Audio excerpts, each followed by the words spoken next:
What is distinctive about St. Thomas Aquinas' approach to moral theology? Hi, I'm Mike Mason. This is the Immortal Combat Podcast. The Immortal Combat Podcast is the podcast arm of Viri Christi. Viri Christi is a Catholic lay apostolate devoted to help young men attain the full stature of Christ by growing strong in mind, body, and spirit. If you'd like to learn more about our work, you can check us out online at virichristi.com. All right, fellas, this is Intro to Moral Theology, Episode 2. Last week, we talked about the two basic approaches to ethics, right? You have the duty-centered approach. That's from a guy named Immanuel Kant. The duty-centered approach said what? Figure out what the moral authority is. What did he tell you have to do? What are the rules and laws? You make yourself do those things. That's what it means to be a good moral person, is to do those actions, and they are not connected to being happy. That is not the approach to ethics I'm going to teach you guys. The approach we're going to take is called a morality of happiness approach.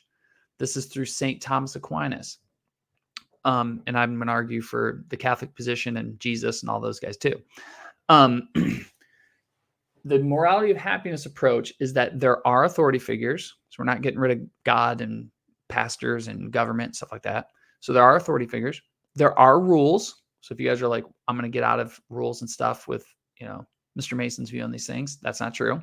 Okay, so there are rules. You do need to obey those rules. But the key difference is, and this is super important, is for the morality happiness perspective, it says these authorities and rules are there as conduits to the good and happy life.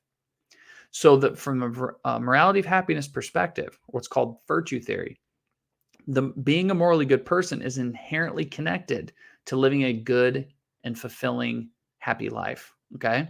This is massively important because our attitude about morality, if it's true, morality leads to happiness, our attitude about moral laws is going to change dramatically. So we won't be looking like, well, morality conflicts, right? Comes in conflict with being a happy person, but it's the same path. So this is a really important distinction. So we talked about next week. We are going to go from here on out full bore into the happiness perspective. Okay. Now, what I want to talk about this week is a couple themes in the thought of St. Thomas Aquinas to introduce you guys to these things.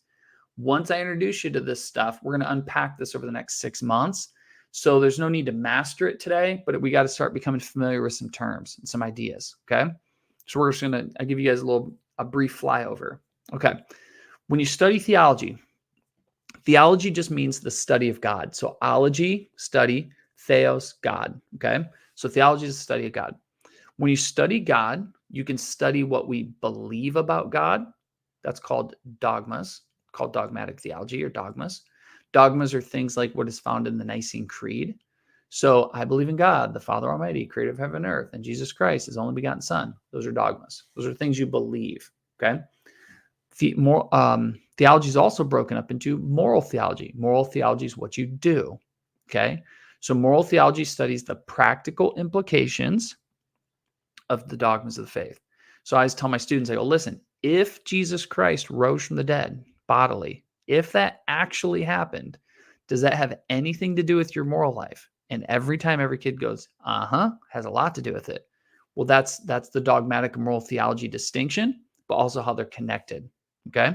So think of dogmatic and moral theology as two sides of the same coin. The coin's theology, these are two sides the same. They're intimately connected. Okay. All right, that's what moral theology is. A couple themes I want to introduce you guys to, okay? When it comes to theology, there's a theme called the exitus and reditus theme. Now, don't be turned off by the Latin. This isn't that difficult, okay? Exitus means just like it sounds. Exitus means exit. Reditus means return. What this means is theology is all about our exit from God or our procession from him. Okay. Created things proceed from God. He creates us. We go away from him. And it's all about how do we return to him. That's all that means. So exitus reditus is who is God and what's our relationship to him. That's the procession, us leaving him. And then all the factors involved in that, like sin and all that sort of stuff. And then what's the return to him? Guys, this is all of theology. All of theology studies who is God, what's our relationship to them, and how do we return to him? That's our journey back to him. And why Jesus Christ is the way. That's theology. Okay. So when we're studying this stuff, we're going to say, who is God? How do I get back to him? And how's Jesus the way? Okay. That's all of theology. That's the exitus and reditus. We proceed from God in order to return to him. Okay. So that's one theme I want you guys to keep in mind, and I'll keep returning to because it's really, really important, and it'll help you understand all of our faith a lot better. Second part, in Thomistic moral theology, there are 4 elements that we're going to talk about in detail over the next 6 months. So by the end of the 6 months, you'll have these things mastered. Okay, but let's just throw them out there for now, and then we'll return to them more in the future. Okay. First element, the whole point of the moral life is what's called beatitude. What's a synonym of beatitude? Happiness. Okay, we introduced this last week. The whole point of the moral life is to become happy. That's the first element of Thomistic moral theology. You guys, I'm gonna say this till you get sick of me hearing it. The moral life is about you becoming happy. That's element number 1. Now, for you to be happy, you have to do stuff. Okay, so we have to put effort into becoming happy. God equips us with 2 things to help us live a good and happy life. These are what are called interior principles and exterior. Okay. Interior principles are things God gives you that are inside of you that help you make good choices so you can become happy.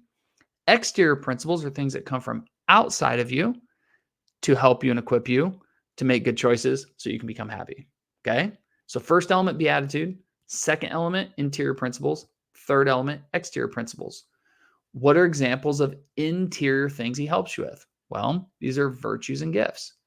I'm sure you guys have heard about, building virtue, building character. People have talked about that. Well, where is character located? Inside of you. So when you develop virtue, you develop character. Those are inside of you to help you make good choices so you can be happy. God also gives things that are called gifts. For each of the virtue, there's an accompanying spiritual gift that helps you out. I'll explain how those work together in the future. Okay. Those are also inside of you. So interior principles are things that God puts inside of you to keep you on track. Exterior principles are just like they sound, stuff outside of you.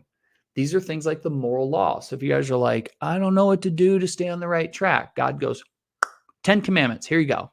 10 commandments are outside of you. They're imposed on you, but to keep you on the right track. You're just like, well, what would Jesus want me to do? Sermon on the Mount, right? The Beatitudes. Got it. Outside of you.